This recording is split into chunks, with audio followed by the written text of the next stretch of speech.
মিয়া ভাই বর্তমানে আমি যে জায়গাটার মধ্যে অবস্থান করতেছি এই জায়গাটার নাম হইতেছে ডাহাতকালী। এখন হয়তো আপনারা মনের মধ্যে একটা প্রশ্ন থাকছে, ভাই দুনিয়ার মধ্যে এত নাম থাকতে এই জায়গাটার নাম ডাহাতকালী তৈছে কেরে? আসসালামু আলাইকুম ভাই।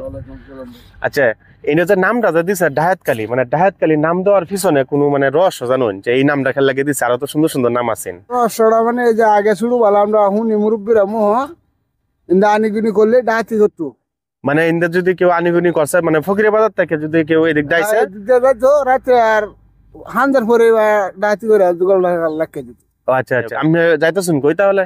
আমি মারা দেয় কাজ করবো মারে, মানে বালুর কাজ করেন? না না, মানে কৃষি কাজ। কৃষি কাজ করি। আচ্ছা আচ্ছা, বড় ভাই লোকে কৃষি কাজ করে। যদি একটু খেয়াল করেন তাহলে দেখতে পারবেন যে আমার পিছনে কিন্তু একটা বাড়ি আছে, শুধুমাত্র একটা বাড়ি না, এই পাশে আরো বাড়ি আছে, এই পাশে আরো বাড়ি আছে। আর একটা সময় এমন গেছে, এমন একটা সিচুয়েশন গেছে, এই সময় লোকে মানুষ যদি ইন্দে গেছে তাহলে তবনটা খুলে রাখিয়েছে। এমন একদল সুশীল সমাজে আপনারা চিন্তা ভাবনা শুরু করে দিচ্ছেন যে ভাই তবন কি তা? তবন হইতেছে এই যে আমার হিন্দানো যারা মানে লঙ্গির লোকে আমরা নেত্রকোনা আঞ্চলিক ভাষার তবনটাই। আচ্ছা, যেহেতু তবনের গপ্পটা উঠে গেছে, এটা লাগে তবনের বিষয়ে আমি একটা সিক্রেট আপনারা তথ্য দেয়। আমি কেন লাগে সবসময় আমি লোকে লঙ্গি পরি, মানে তবন পরি, এটার একটা কারণ আছে। কারণ হইতেছে আমি যেহেতু আঞ্চলিক ভাষা কথা কই, নেত্রকোনার অনেক ঐতিহ্য তুলে ধরি, আমি গ্রাম অঞ্চলে যত দৃশ্য আছে সব লোকে আপনার সামনে ফুটায় ধরি। এটা লাগে আমি একটু লেবাসটাও এই ধরনের লওয়ার চেষ্টা করি যাতে আমরা দেখতে আরো বেশি ভালো লাগে। আমি চাইলে কিন্তু একটা ট্রাউজার অথবা আমি একটা প্যান্ট কিন্তু পরতারি, এটি যে ফললে মানে একবার বড় ধরনের অন্যায় হয়ে দেবো বিষয়টা কিন্তু এমন না। তারপরেও কেন লাগে আমি লঙ্গি পরি। লঙ্গি পরলে অনেকে আমার মনে করতে যে একটা খেত, এটা খেত আর গ্রামের সাদত্ত ভাই যে কোনো একটা কইতারে এলাকি তা কইলো, তাহলে বেশি একটা টেনশন করি না। আমার ভিতরে কি আছে আপনি জানেন না, আপনার ভিতরে কি আছে যোগ্যতা এটা কিন্তু আমি জানি না। এটার লাগে একটা মানুষ ওই লোকে পোশাকের উপরে নির্ভরশীল করে যদি খেয়াত হতো বা গ্রামের সাদত্ত ভাই, খালাতো ভাই, মামাতো ভাই কয়, তাহলে কিছু করার নাই আমার। মেয়ে ভাই যদি বিষয়টা একটু আমি জুম করে দেয় তাহলে আপনারা বুঝতে সহজ হইব। এটা ফকিরের বাজার থেকে কিন্তু একটা রাস্তা ওই লোকে শীতলি টু নেত্রকোনার যে রুটটা আছে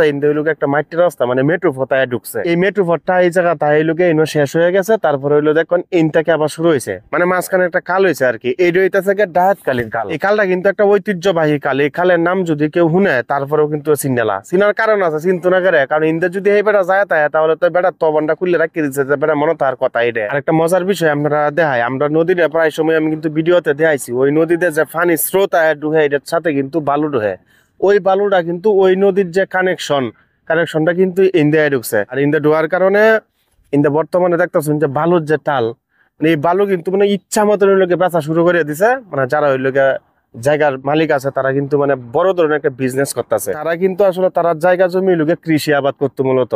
যেহেতু ওই লোকে ডাহাতকালী খালটা আছে যার কারণে কিন্তু পানির স্রোতের সাথে ওই লোকে বালু ডোহে, আর এই বালু কিন্তু তারা বিক্রি করতেছে, মানে যাই পাইতেছে পুরাটাই কিন্তু আসলে একবারে বিনা পুঁজি একটা বিজনেস। যাই হোক, এটা এক ধরনের তারা লাগে কপাল খুলছে আর কি। ডাহাতকালীতে মানে মানুষ পার হয়ে যাইবো, মানে সুস্থ জ্ঞানে যাইবো গা বা তার তবনটা খুললে রাখা যাইতো না, বিষয়টা কিন্তু এমন না, এটা অসম্ভব। এটার লাগে আসলে ডাহাতির দিন নাই। আমরা যারা ডাহাত বংশের লোক আছেন, ফুলাবান আছেন, নাত করে আছেন, যেন যে গুছা হয়ে না যায়, মানে থাকলে কইতাছে আর কি, থাকলে আপনারা তো জানুনি কার দাদা নাদা মানে ডাহাত আছেন, সাবধান ভুলেও ডাহাতির কল্পনাটা নেন না যায়। কারণ মানুষ হন সবাই ডাহাত, আমি একটা ডাহাত, আপনি একটা ডাহাত, মানে আমরা সবাই ডাহাত। বর্তমানে ডাহাত বলতে কি বুঝাইতেছি, মানে কলজা, এটা ব্যাগটাই কলজা যেটা দেখতেছেন, মানে আমরা ডাহাতি করতে নাই মানে ঠেং দিতে টেনে আমার অ্যালবাম সোজা আলাপ।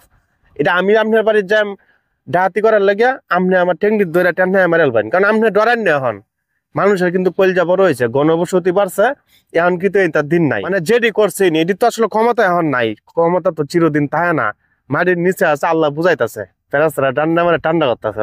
যাই হোক, ডাহাতকালীর একটা ঐতিহ্য বা ডাহাতকালীর যে একটা সময় ভয়ঙ্কর একটা তত্ত্ব আছে এটাই তুলে ধরলাম আর কি আপনারা সামনে।